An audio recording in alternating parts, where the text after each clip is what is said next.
Hi, everyone. So I think, we're live. This is exciting. So my name's Sarah. I'm the development coordinator here at TST, and I'm here with Ana Laura and Damien, who are the co-founders and managers of Pizza Fabbrica. So we're really excited to be doing this live stream event with Pizza Fabbrica today. Great. So awesome. So we'll just introduce ourselves quickly to TST, and then maybe Ana Laura and Damien, maybe you guys can welcome people in. Any shout outs you have to anyone you know who are going to be in the show? Yeah, so we want to welcome everyone that is watching. My name is Ana Laura. And I'm Damien. How are you guys? I was just trying to see who's actually in. Hi to Emma. Hi to Katie. Hi to Lisa. Hi to Sean. Yeah. Lisa, yeah. Yeah, Lisa, yeah. Hi to everyone who's already in. And yeah, welcome. And yeah, I hope you enjoy the small little video of making pizza. Yeah, with the purpose of raising funds for the small things. Yeah. Yeah, so yeah. Yeah, so just a quick overview of what the Small Things does. We run a few main programs, but mostly in child and family services, as well as community development. So our main programs are first our family preservation program, which is trying to keep kids in their families by providing different types of business support, different types of any other kind of support that any families would need that are in like severe poverty or at risk for being separated from their children, right? The last thing we want is that poverty to be the reason that kids can't stay at home, right? So that's kind of our main focus of work and our main sphere of work. But after that, we recognize that sometimes kids aren't always able to stay with their families because of extenuating circumstances, severe mental health issues, things like that. So we have a family-style home residential care facility where we host about 40 kids. Some are shorter term, some are longer term, but they get the chance to go home to family members on the weekend so that they stay attached to their families and communities. And they live as a family, as brothers and sisters and mothers and daughters in the children's homes themselves. And then lastly, we have a series of community development services and community services like a daycare to help families who have newborn kids get back to work so that they can make money and stay together, and a tutoring program for over 150 kids who come on every Saturdays. Obviously, during coronavirus, we don't have these programs necessarily running right now, but we're hoping to open up soon. And then lastly, we have a vocational studio for kids, at-risk kids and at-risk youth to learn how to use their creativity and harness that to make a career and some side businesses. Exactly. So we're really excited. I think our first kind of, go ahead. Oh, no, sorry, that was just the computer. Sorry. Oh, okay. So obviously Damien volunteered back at TST back in 2014. Do you want to talk a little bit about that? Yeah, so that was an amazing experience, and obviously something that has stuck with me until now.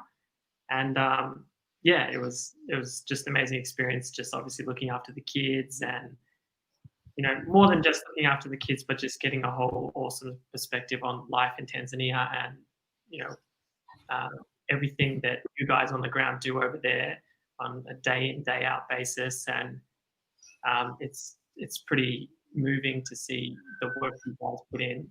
And I was only there for a month, but I know that, you know, people like yourself have been there a lot longer. And it's nothing what I did, but it's just to see the people that have been there for years, ages, and just doing awesome work day in, day out is pretty moving. It's pretty special.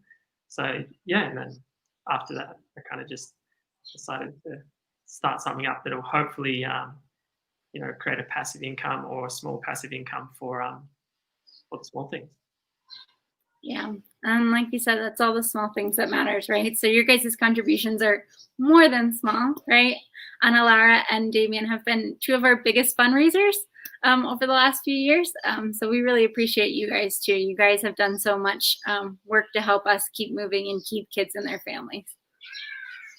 Thank you. I believe that it's also thank you to all our friends and relatives that they really are the ones helping us to achieve all these goals, to be able to be of help the small things. So after Damien volunteered in the small things, he continued traveling, and that's how he met me in 2014. And when I met him, he talked to me about the small things, and I could see on his eyes, and you could tell how passionate he wanted to really be helpful for this orphanage and all these programs. And I just went on board with him, and that was one of the main things that made me fall in love with him. Yeah, and that's how I also became involved with the small things. That's fantastic. That's such a lovely story. You know, it's great to see kind of hear that as well. And do you guys have any updates about Pizza Fabbrica you'd like to tell your audience? Yeah, what's the update? I think we're moving to Queensland, which is further north of where we are now, and yeah, so hopefully we can get something started there, whether it be a food truck or a small little space where we can pump out pizzas, and $1 from each pizza sold will go towards the small things. So hopefully it's on the road. It's been a long road. You know, I didn't know anything about food before all this, so it's been a long road, and yeah, so hopefully I know a little bit more about food than what I did. So yeah, so that's where we're at now. We were supposed to kind of already been on our way, but coronavirus hit, so it's kind of set us back just a little bit. But it's been a good chance just to recoup and just clear our heads, and then go up with like just being fresh and ready to go. So yeah. Great. Well, that's fantastic. And I mean, I've seen the video, and you guys are definitely the experts. I feel like I can finally do this, make your own pizza. I've never made my own pizza before, but I feel like that's something that I can do now too. So I'll be planning on doing that soon too. So for the rest of this time, we'll be jumping in and out of videos that Damien and Ana Laura put together for us of kind of a how-to to make your own gourmet artisan pizza. Really, really fun. So we'll jump in and out and do some questions and answers in between. So if you guys and anyone who's watching, you can comment live on Facebook and we'll get the notification. And if not, you can go to the smallthings.org/join, and you can jump in and say hi and ask Damien and Ana Laura your question yourself. So with that being said, we'll jump into some videos. Okay, so Okay. what do we have there? Here we have water at room temperature, 500 milliliters of water. So 500 mils of water. Then we have the 750 grams of flour. And then Damien is holding the yeast. We have 3 grams of dry yeast, just active dry yeast. We have 5 grams of honey. No, that's the oil. Oh, sorry. That's 25 grams of olive oil. 25 grams of olive oil. And then, what Ana Laura said before, 5 grams of honey. And then 12 grams of sea salt. 12 grams of sea salt. Ooh, just there. Fine sea salt, if you can. If not, any iodized sea salt or any salt will do, as long as it's fine. So yeah, so salt, honey, oil, yeast, flour, and water. Yes. Yeah, awesome. I might just go over the things. I might just say it slowly and clearer. So we got 500 mils of water. If you got a paper and pen, guys, you want to write it down. I might give you. Oh, we will show you the slides, all the ingredients. Okay, yeah, we'll show you on the slide. We'll show you the slide. So that's cool. So yeah, 500 mils of water, 25 grams of olive oil, 12 grams of sea salt, 750 grams of flour, 5 grams of honey, and 3 grams of dry yeast. Awesome. Okay. Let's start. Let's start mixing. So pizza dough is, you can mix all these ingredients together, but the end product is going to taste crappy if you don't follow these steps. So what I want you to do first is the yeast. I need you to activate it. So we just tip all the yeast in. I won't buy it, of course. So we mix all the yeast in, and we activate it. So we have to grab a whisk and just really like dissolve all that dry yeast you just put into the water. So dissolve it all and like literally mix it for like a good 3 to 4 minutes. Just get it warm, get it active, dissolve all the yeast. And you'll see if you mix it, it won't become foamy, but it'll come like just slightly bubbly on the top. And when you see those bubbles, it means the yeast is active, and it's flaring to go. So we'll just mix it a little bit more, really get into it.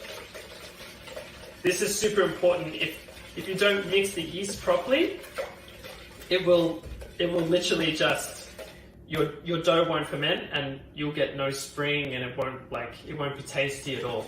It just won't. The initial fermentation won't work at all. So really get this flaring to go. Whisk, whisk, whisk.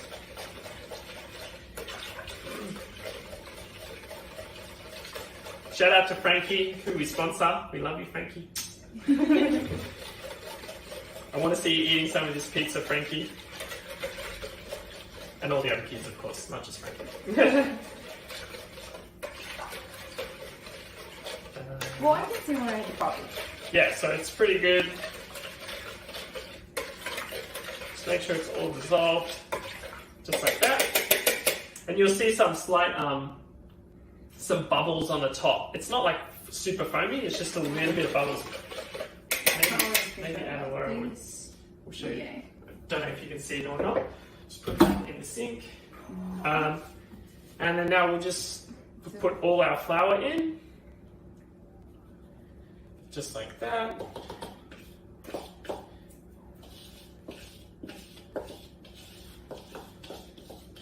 That's it. Mix all our flour. And then I want you to start mixing, just literally yeast, water, and flour.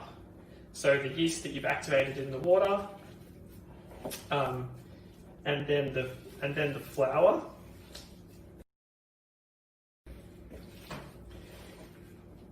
Like that. I don't want you to put the the honey or the salt just yet. If we put the salt, it'll be detrimental to the yeast. Salt actually kills yeast. It actually dehydrates it, so it'll be like, yeah, it just won't taste good, and the yeast won't work. So first we mix the. Is there any particular No, there's literally no particular way to do this. You just want to try and make a gluten network. You can use both hands if you like. And squeeze. And squeeze and twist and just mix for a good 2 to 3 minutes. You can see it's coming together in like a general mass. So just mix it as such. Just like that. And you will find that it will be really sticky. The type of flour that we've used, it can be preferably double O flour, 00 flour, but it can be plain flour as well. Plain flour should work just fine too, if you can't find 00 flour. 00 flour refers to the how fine the flour is. 00 meaning it's a super fine flour, which gives the pizza more elasticity and more strength, which really defines how a pizza tastes, you know what I mean? It's like, when you have pizza, it doesn't really taste like bread, it tastes like pizza. It has its own... Well, it makes sense because we are making pizza. So it is. Yeah, of course. So your double O flour or plain flour, it doesn't really matter. So just scrape after it's kind of together in a mass like that, it's got a general mass. You've pretty much created your gluten network. It is very sticky. Just put it back in the bowl and try and get as much off as you can, like that. And then I'll get you to add the salt. All of it? Yep. Chuck it all in, the salt. and then the honey.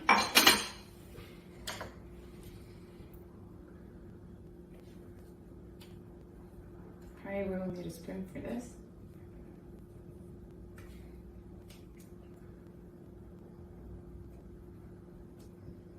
That's it.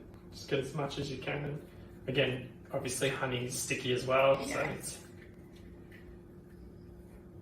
so just get as much as you can in your container on the dough. The honey will add a little bit of flavour, and it will also help a little bit with fermentation. So now we mix together the salt and the honey, and you will also find when you add the salt and the honey, the dough actually becomes less stickier, and it becomes a little bit more easier to manage. So again, you've activated your yeast with your flour and water, and then you've added your salt and honey. The salt adds a little bit more strength in the dough, and also it adds flavour at the end product.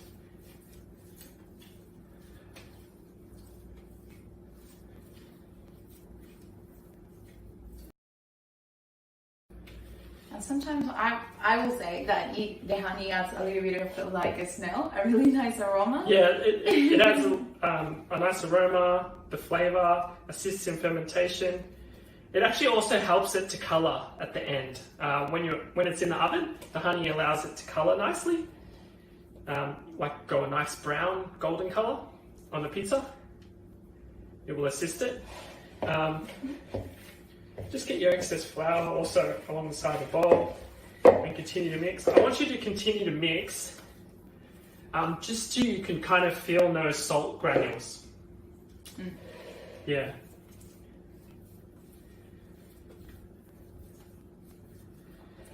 Just like that. If you think about it, like making dough is a good arm exercise. It's a good arm exercise.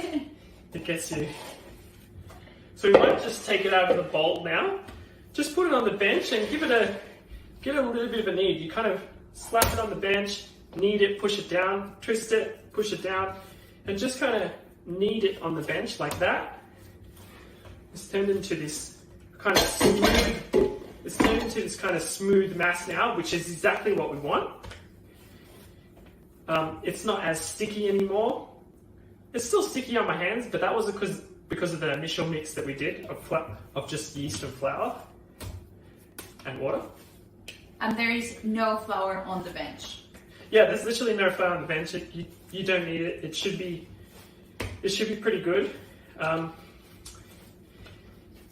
Yeah, preferably double O flour. It will be smooth, like a little bit smooth like this. If you use plain flour, it could be a little bit more stickier. So don't be frightened if it's a little bit more stickier. Every flour is different, very different to one another. So, but plain flour, double O flour, preferably double O. So what we are trying to achieve? So we're just kneading now and just getting it pretty much all together. We've created like a nice gluten network, just like that. Just like that. What we'll do now, finally, the final stage is the oil. When we add the oil, you'll notice now that it will really smoothen out. The oil it's basically flavor and gives a nice texture to the dough. So this is the final stage. So you can add the oil now on the bench, it's fine. So just literally, maybe just create a little well in your dough and just pour it over the top like that. Just like that, get all of it.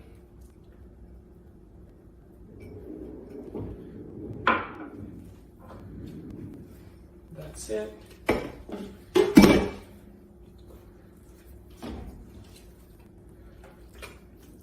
Beautiful. It will slip and slide on the bench, but the more you work it, the more it's going to absorb the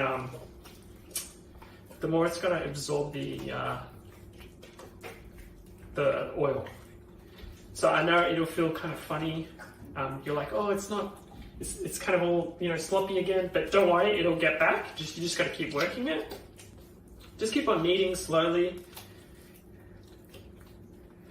And the flour, the gluten network / flour will eventually absorb all of it, and it'll get back to how it was. So just keep working it. Get all that Is there any particular like hand move? No, there's no hand move. There's no like special way how to do this. It's just literally just knead, put it on, go down, go to the side, mix it up. There's no special way. Just collect all the oil on the bench. It will take a little bit of time to really get rid of the oil, or let the oil absorb. Probably another, I dare say 5 to 7 minutes of mixing.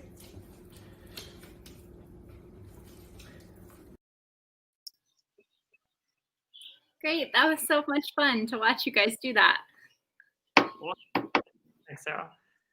It was very thorough.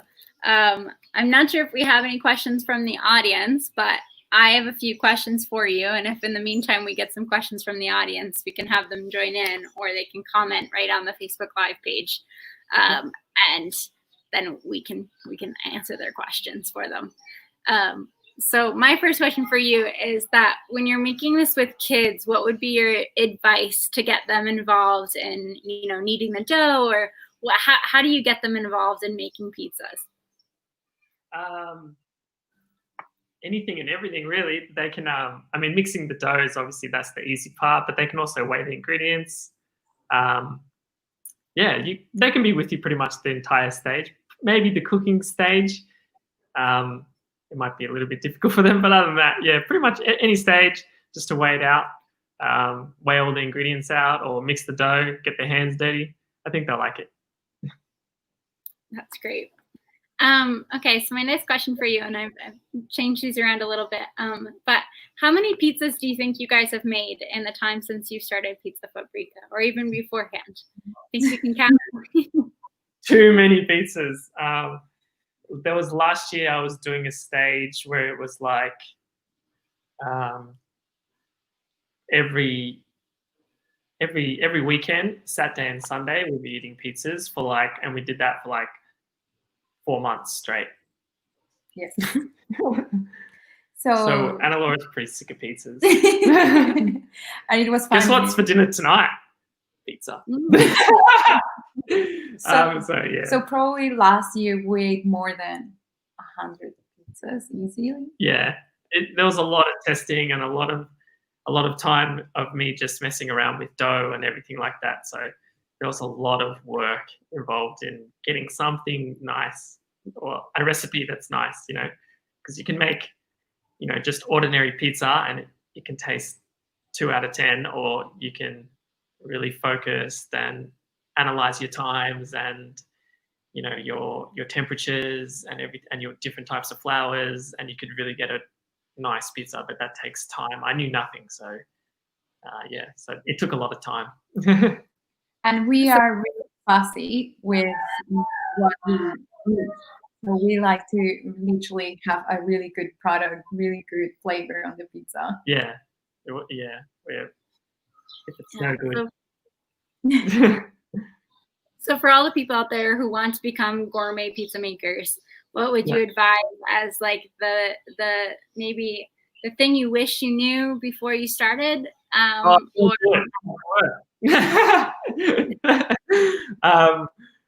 Probably Katie just wrote favorite topping combos. I'll tell you, Katie, once. Probably my best advice is the flour. I think compared to a flour that you might get at just say Coles, and a flour that if you get from a fine food specialist, I think it's a massive difference in terms of flavor, in terms of how it ferments. Flour is is the be all end all. If you don't have a good quality, high protein flour, at least like 13 to 14%, then it will taste kind of bland, and no matter how many great toppings you try and put on it, it just doesn't really work. Yeah. So a great flour. And to answer Katie's comment, favorite topping combos. Favorite topping combos. I'm classical, so I'll probably go margarita, but margarita with like, when I do a margarita, I do 3 different types of cheeses. So I'll do my normal scaramozza type cheese, which is an Italian type cheese, a fairly hard cheese, and that'll go in the oven first and bake completely. And then after it comes out of the oven, I'll put a fresh buffalo mozzarella on it, and then I'll sprinkle it with grana padano. So there's essentially 3 different types of cheeses on it, but they're very similar to each other, but just different textures and different aromas. The margarita ends up tasting pretty good. Fantastic. My mouth is watering right now. So we're back into the next video now, which I'm not sure what's the next steps, but I'm excited to see it, and then we'll continue on. Thanks for the comment, Katie. So just keep going. We will get there eventually.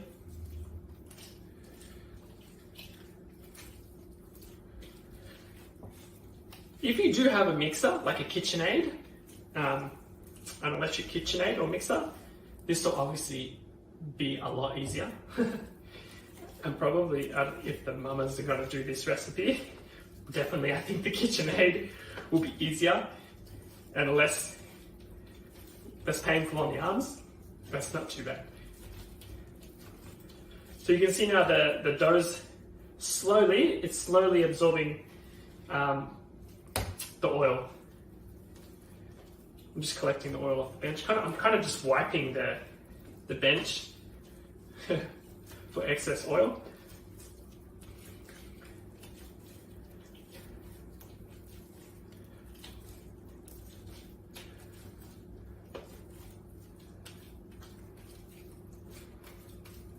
That's pretty much it. It's a really nice. It's come out really nice. If you can, what I just tried to do then was also just collecting the excess oil. Got your mass, just try and fold it in and create like a ball. Just like that. Just folding it in like that, just literally folding it in. And that will absorb even more oil for you. So now you can probably see it's less shiny, and the flour's actually absorbed all of the oil. So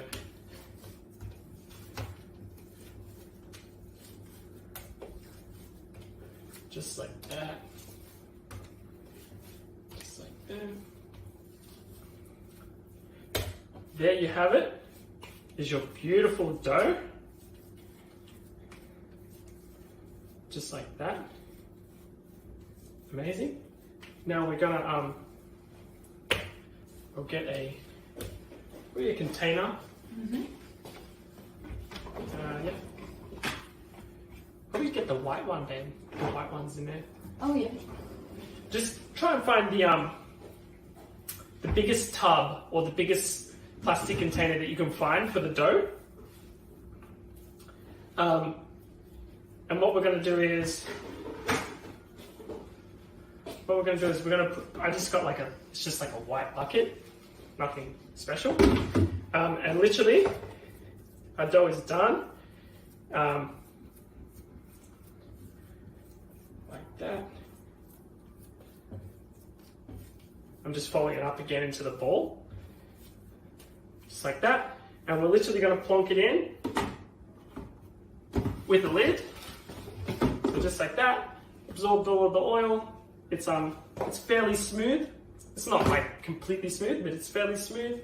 Don't worry if it's a little bit sticky, like I said before, if it's another flour, not double O. And literally on with the lid, and we will let this rest for 2 hours, and then we'll make the dough balls and rest for another 6. Okay, so we'll let that rest for 2 hours. Thanks, guys. Great. So that was really informative. Thanks, guys. Anything you want to say about the importance of resting the dough? Yeah. So the importance of resting is that so the gluten network can relax and the yeast to start to form. That's the most important thing. This recipe, guys, is completely not refrigerated.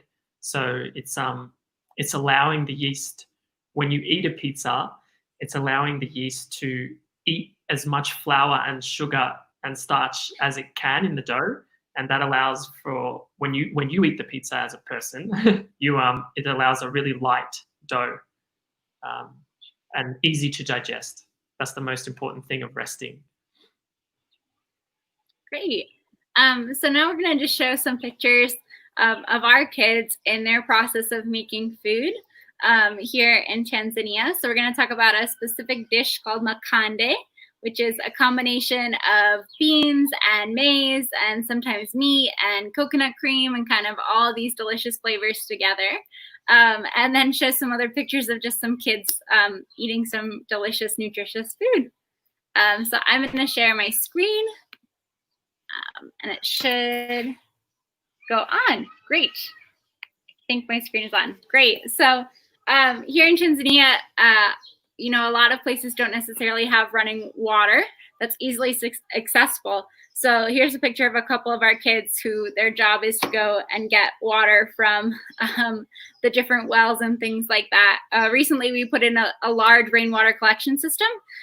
So there's been lots and lots of water thanks to all of our amazing donations that we've had so that kids aren't having to go to fetch water from too far away. But I think they honestly enjoy it. I mean, look at how happy they are. I think it ends up turning into a water fight in the end, but obviously an essential part of cooking. So here's a picture of Izaki. So this is a sample of kind of what maize looks like here in Tanzania. So one of the big parts of while you're making makande is the first thing you need to do is to be able to shuck the corn, right? And get all of those little maize pieces off of it. Then it sits out in the sun and dries for a couple days. And then you boil it down with beans and different types of meats and spices and things like that, which makes it really delicious. Makande, yeah, so it's kind of more healthier than pizza. What'd you say? I said it sounds much more healthier than pizza. Maybe, I don't know. Pizza's pretty delicious. This is like the main go-to for all schools because it's cheap and everyone farms beans and maize here. So pretty much anyone's house that you go to, they'll have a small plot of beans and maize, especially if you're out in the rural areas. Yeah. So here's a picture of them. That's kind of what makande looks like at the end. So you get a huge plateful until you are so stuffed you can't move. And here's a picture of one of the twins, John or Joachim, not sure which one here, eating some pizza too at the daycare. And this is Joshua. He's one of our differently abled children, but he is a joy, and we wanted to just show some fun pictures of the kids eating their nutritious foods. Something we focus on a lot here at TST is really trying to make sure that our kids are getting really good, healthy meals, right? To keep their immunity up, to keep them strong, right? And get them involved in the cooking and the processing. So almost all of our kids will join in the cooking every single day, especially our older kids, like some of these boys here are always involved. So Damien and Ana Laura, they donated some money for us to have a pizza party last year and a few years ago as well when you guys started Pizza Fabbrica. So I just wanted to show some pictures too of the fun times that we had with the kids eating pizza. Yeah, amazing. So yeah, here's some of our staff members eating pizza. As you can see, Prey photobombed in the back. And Joachim really munching down on it. And Olivia is one of the cutest kids. So it looks like they're enjoying for sure. Yeah, sweet. Great. And then this one's my favorite of Naima, who's just stuffing it into her mouth, obviously. So something else I wanted to jump on, just as we're talking about nutrition too, is that we try and get our kids involved in gardening and agriculture too, since it's a huge part of Tanzanian economy. Some of the things we want to make sure is that our kids, grow up like Tanzanians. So this is an example of a garden that they made out of a banana tree stem. And so they dug little holes into it and then planted different herbs. And I think one of them was even tomatoes that came out of it as well. Yeah. And then lastly, we do different types of kitchen gardening projects. So we help families start small plots and small gardens so that they can have nutritious greens, carrots, small tomato plants and things that are outside of these larger, maize plots and things like that to make sure that they're supplementing their nutrition. Great. Yeah. So that goes into a little bit of that, but which is fantastic. Yeah. I'll probably just answer Roy's question. He had two. The first one was, "Hey guys, love your work. Thanks, Roy. What is your vision for Pizza Fabbrica?" Yeah. What is your thanks for the question, Roy. And the second one was another question: what should we be looking for in a great pizza? So the first question probably would be the vision for Pizza Fabbrica is obviously not only to create a passive income for the small things, but for Pizza Fabbrica, for whatever it may be, a food truck or a small lease space, would be is actually to be a hub for volunteer network for the small things. So anyone who actually gets pizza from small things, my vision is for it to be actually not a recruitment center too for the small things. So it's not just a donation that's inbuilt in the price, but a vision of having anyone who walks to the business itself, it's automatically an opportunity to get them to Tanzania and to volunteer. So, and I think that's important. That's probably even better than donating. Is for someone to volunteer and to actually be on the ground working is probably the best thing for the small things. And that, to the second question, what should we be looking for in a great pizza? I think foremost is obviously taste, is a major thing. As I said before, with great flour, with high quality flour from fine food specialists. And the second thing would be is digestibility in a pizza. You don't want to eat a pizza that's making you feel full. I think having a light pizza is the most important thing for me anyway, is the digestibility of the pizza. And that only comes with letting your dough rest for a long period of time. That's most important. But remember, high protein. Letting it rest for a long period of time can only be done with high protein flour. Low protein flour, it'll just kind of over ferment and it'll fade out. It'll kind of become like flatbread and relieve your stomach feeling heavy. You want the yeast to be eating the pizza and still active by the time you bake it. Well, we're so grateful for you guys' support. Obviously, I think that Pizza Fabbrica will be a great place, kind of a road stop for people to come to TST, and we're grateful for that support. So right now we'll jump into the next couple of videos. Awesome. Yeah. Thanks, Great. Sarah. Thank you. Hey guys, welcome back. We're now 2 hours is up. I forgot to mention just before I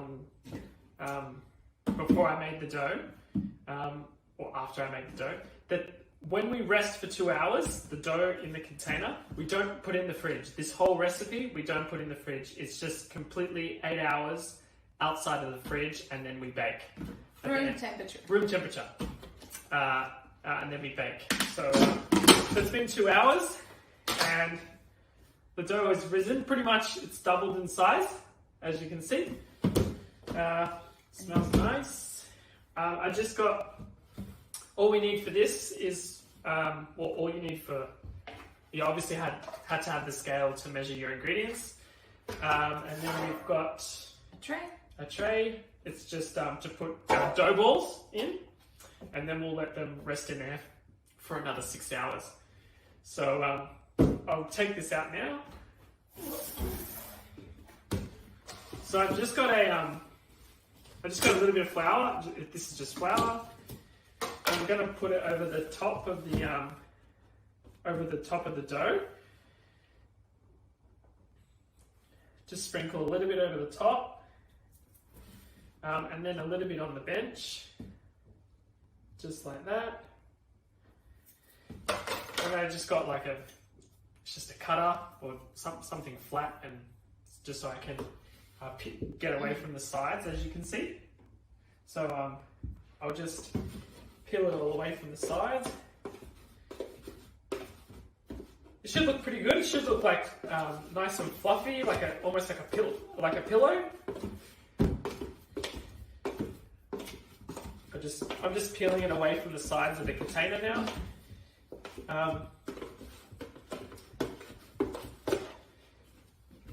And then I'll just plump it onto the bench like that.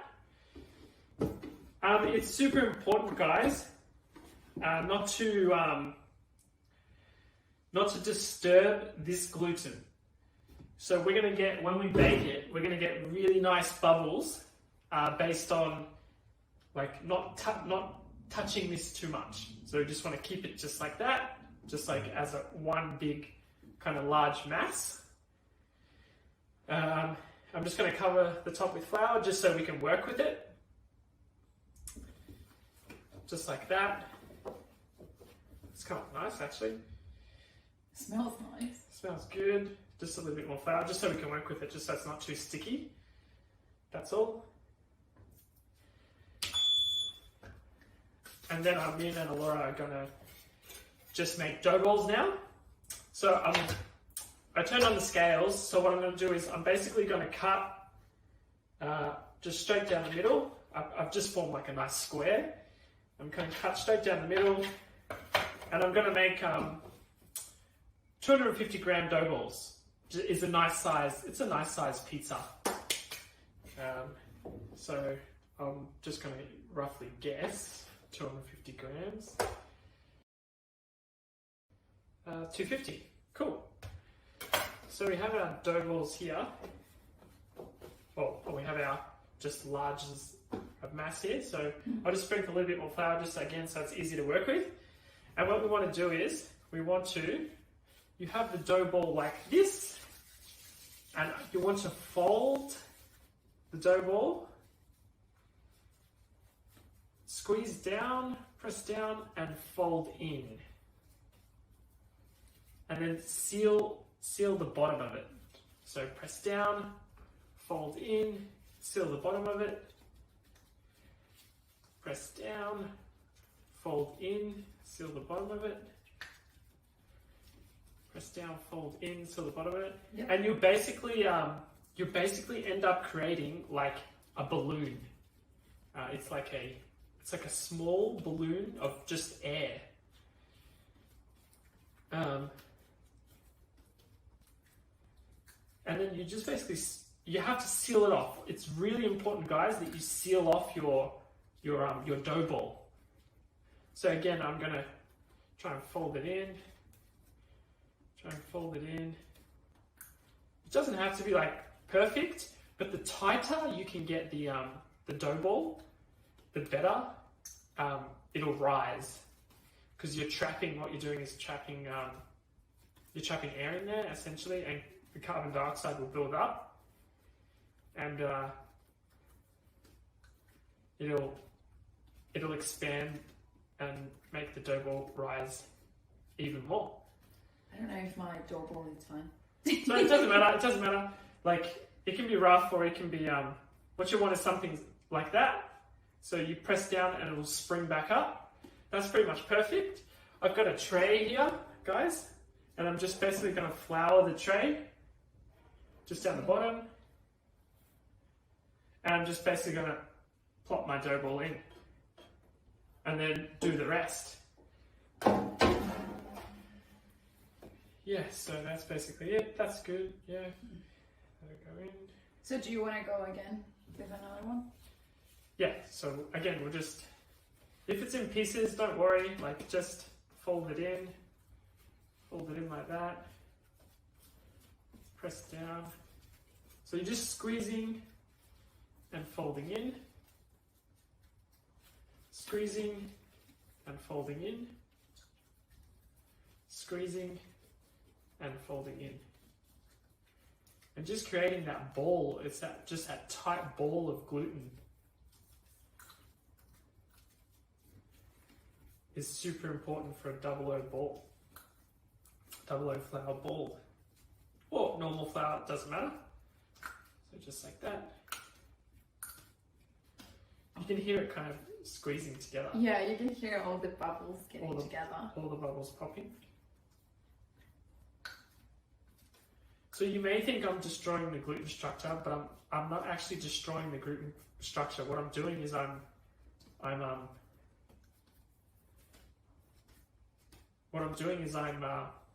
actually folding the gluten structure over one another and just forming a pocket of air, essentially like that. And that's pretty much it. So that's, What do you think about this one? yeah, amazing.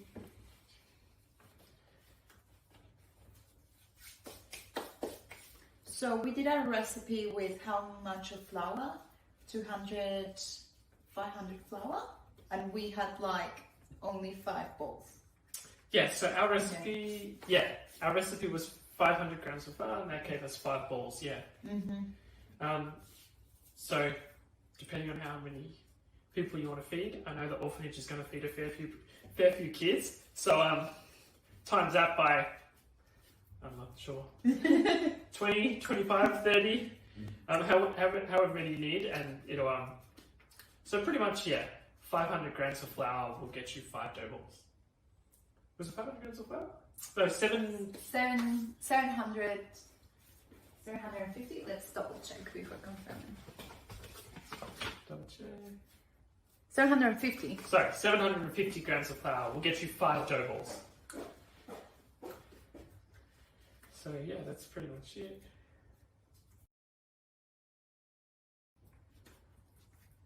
Sometimes if you put too much flour on the bottom of the dough, it won't seal it. So just be careful not to put too much, but just enough to work with. And then that's it. It doesn't have to, you don't have to, try not to over flour it, otherwise it won't seal like what I'm doing now. So I'm just basically folding. And when I do fold and then seal, if there's too much flour, it won't seal. Just squeeze that dough ball together and that's it. So it essentially look like that. Press it down and it'll bounce back up. Gorgeous. So that's pretty much it, like that. There's our dough balls, and then I'll just wrap it in Glad wrap and just put it at room temperature for another 8 hours. So we will continue in 8 hours. So 6 hours. 6 Another hours. 6 hours. In total, it's 8 hours, guys. But so now we've just done 2, so another 6 will make it 8 hours. So another 6 hours of resting, and then we're ready to bake. See you soon. Hi guys, welcome back. It has now been 6 hours, and our dough, I will show you. I put some in the fridge because me and Ana Laura are not gonna eat. It's 6 balls of dough. Five doughs a ball. Yes. So we that's the dough now. So they're pretty much doubled in size. They're nice and puffy and light. So I've just made some just out of the can, just finely chopped tomato sauce or tomato paste, and it's I put a little bit of oregano, a little bit of olive oil, and a little bit of salt, and just mix it together. And then we also have The most important ingredient. The most important ingredient, just grated mozzarella. Ana Laura will grab the phone now, and she'll show you how she'll get up close with the camera, and she'll see how I do it.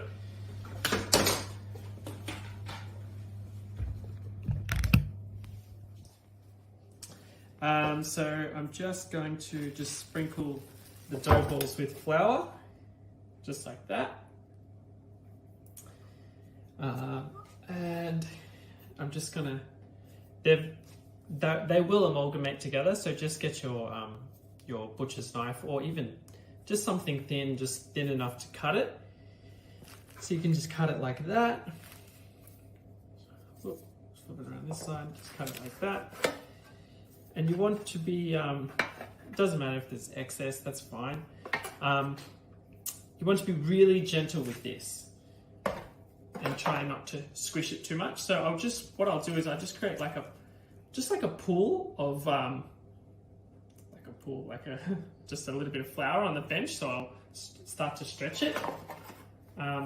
And then, Ana Laura, put this, and then just pick it up with the spatula, or just be gentle with it. You'll find it is really soft, but that's the beauty of it, and that's what's going to be like melt in your mouth kind of pizza feel.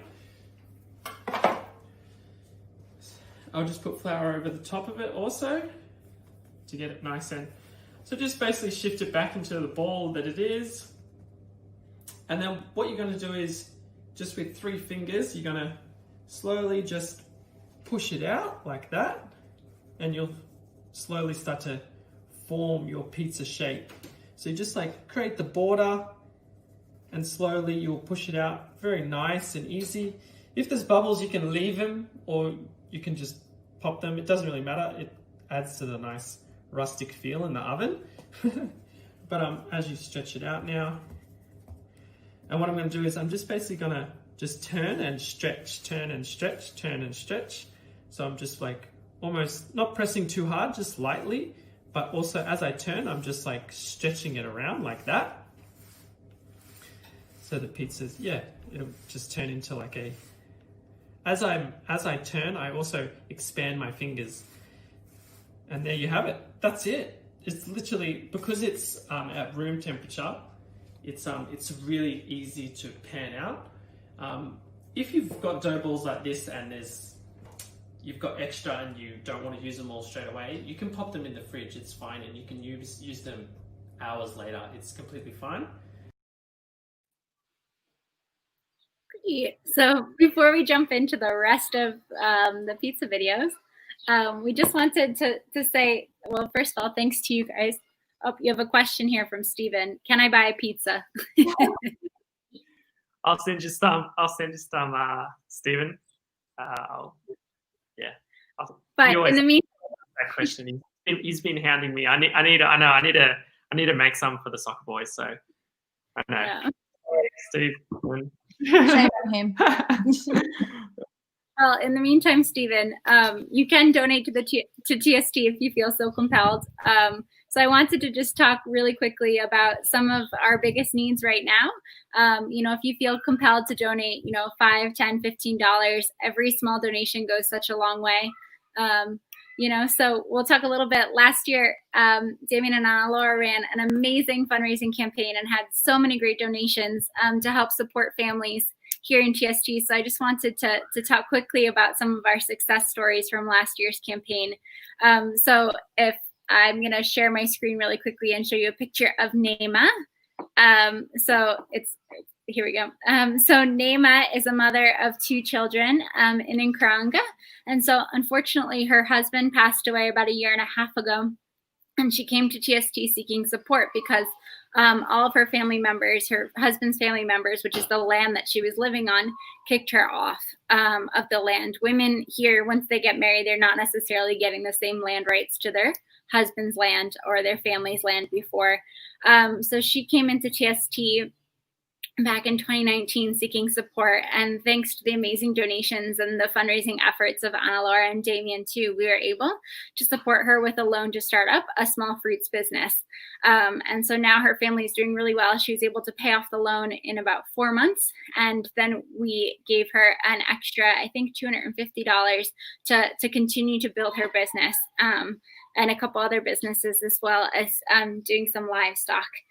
So she's been doing really great, and she's been able to stick with her family, which is fantastic. Oops, sorry, you're seeing my whole screen now.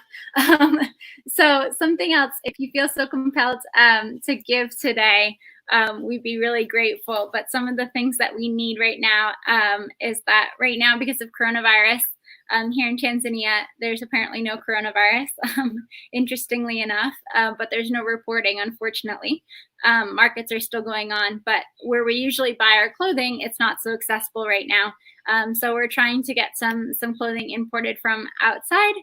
So for about $8 Australian, you can buy a brand new shirt for a child, a really nice shirt that will hopefully last for a while. Right now, their clothes, after being in quarantine for a few months, are getting a little raggedy.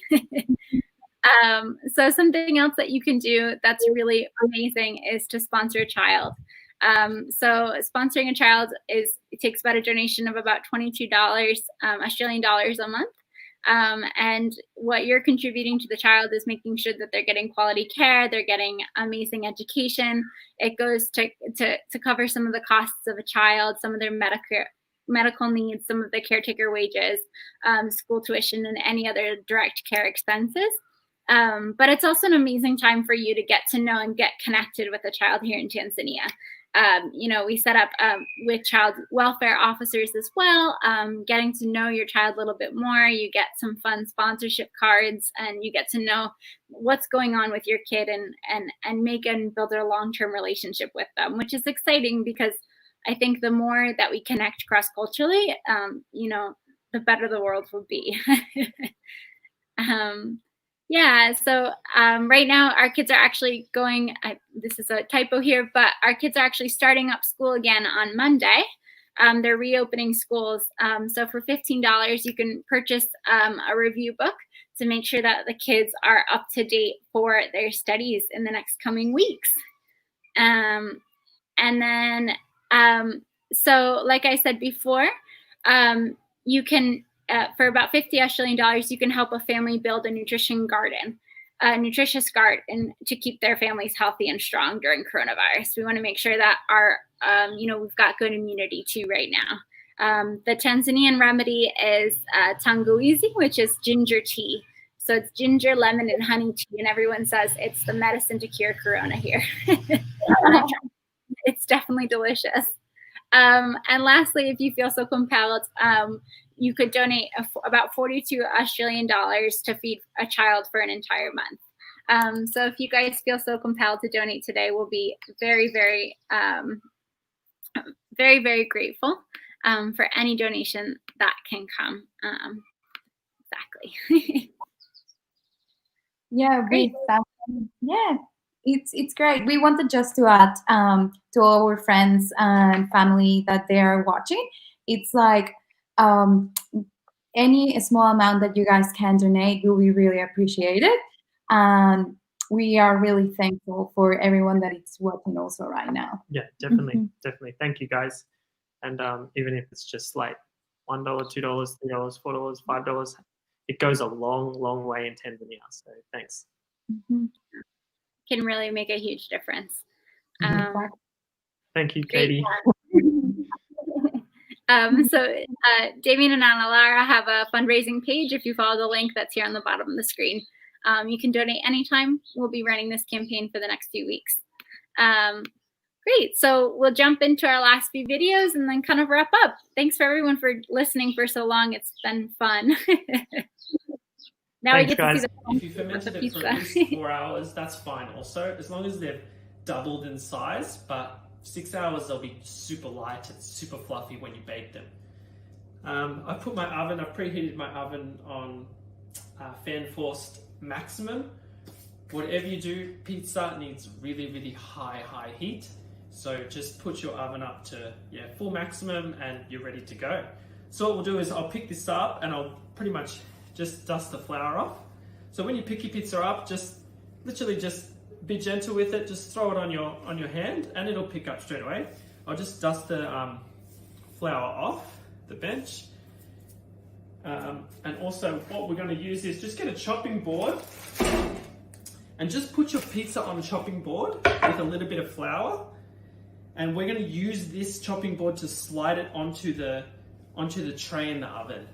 So what you want to do is you want to get a tray in the oven that's at least try and the tray's got a little bit of a dip, just flip it upside down just so it's a flat surface. It can be a stone, it can be a pizza stone, or most people don't have a pizza stone. So what I've done is just a tray, just a flat tray, put in the oven and preheat it on maximum until it reaches temperature, probably 30-40 minutes it should reach temperature. So most conventional ovens is 250 degrees, so that should be enough for pizza until it just gets nice and golden brown. I'll just grab a spoon. So that's pretty much it.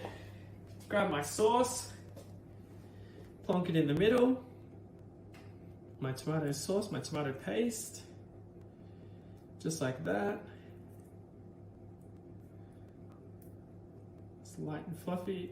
This recipe is typical like Naples style pizza. So the dough will be light and fluffy, but at the same time it'll be slightly chewy. That's typical Naples style. So you don't want too much sauce, you don't want too little, so just enough like that. And then just spread your grated cheese all over.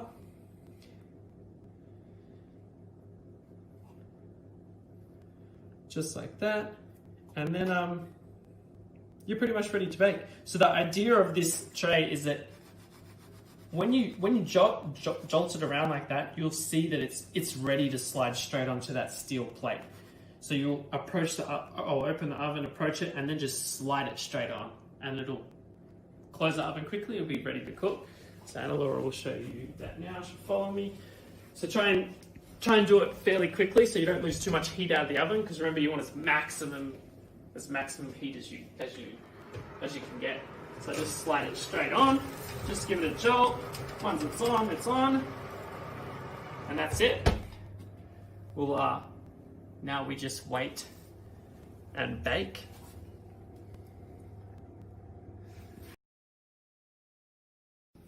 Okay guys, so Ana Laura will come a bit closer and we will, it's been about like 3-4 minutes in the oven.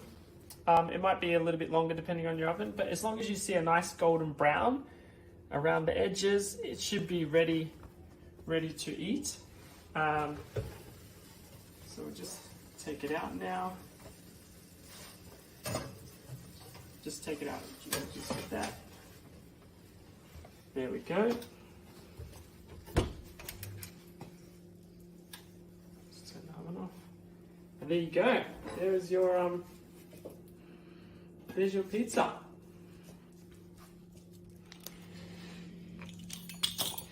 Okay, so that's it. So it's pretty much golden brown around the edges. You should be able to pick it up like that to know that underneath is cooked and it's nice and crispy on the outside. So now I'll just cut it.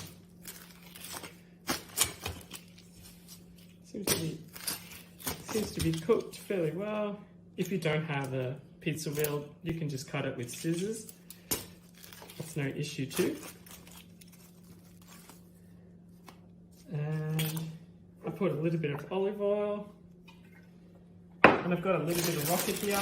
Normally you'd traditionally use basil, but we don't have any basil at the moment in the fridge. So just a little bit of rocket as greenery.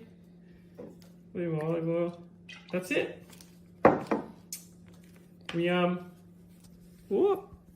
We both cannot wait to see your pizzas, and please let us know how it is and how it's all going, and please send photos and post them for us. And thank you for joining us, and thank you, and don't forget to support and donate to the small things. Thanks guys. Thank you. Much love.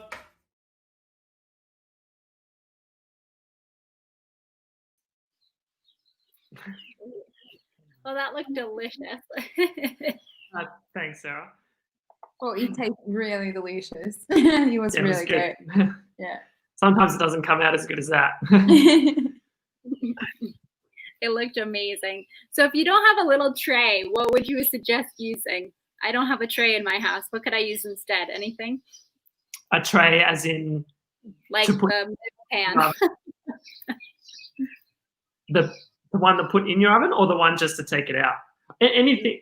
the one to put in your oven, I'd suggest just like even just a piece of steel on the bottom of your oven, or just something flat. And the one to take out, even, it doesn't have to be a tray, even just a plate or anything, it doesn't really matter. Or you can put it straight back on the chopping board, it doesn't really matter. Yeah. Great. Well, that's fantastic. Well, thanks guys so much. I don't know if you guys have anything last things to say to your audience. Yes, thank you so much, guys, for tuning in, and we really appreciate everything, all the support that you give me and Ana Laura, especially all the family and friends. We really appreciate it, and thanks for tuning in. And I just want to say a special thanks to Ana Laura, Sarah, and Josh, who's behind the scenes pulling all the strings here. Thank you so much for organising this. I pretty much did nothing except for just make the video. You guys pulled all the strings to put all this together. So thank you so much, and it's amazing work that you've done, not just with this connection campaign, but with all the other connection campaigns. It's really been awesome, and it's been difficult. I know it's been difficult during this coronavirus, but thanks again, Sarah and Josh. Thank you. Your work that you do on the ground is incredible, and like you guys, you should be really proud of what you do, because it's something not everyone gets to do, and not everyone will go out of their comfort zones to what you guys do, and to hop on the ground over there is something really special, and you should be proud of yourselves. So yeah, thank you. Thanks, Sarah. Thanks, Josh. Thank you, Sarah. Thanks, Josh. Asante sana, which means thank you in Swahili. We're really grateful to you guys. Thank you so much, Sarah. I really appreciate it. Yeah. Okay. Well, bye. It was nice chatting. Nice chatting to you, Sarah. Bye. Thanks, guys.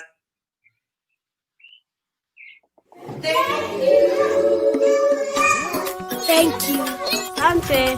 Thank you. Thank you. Thank you. Thank you. Asante. Thank you. How do I say thank you?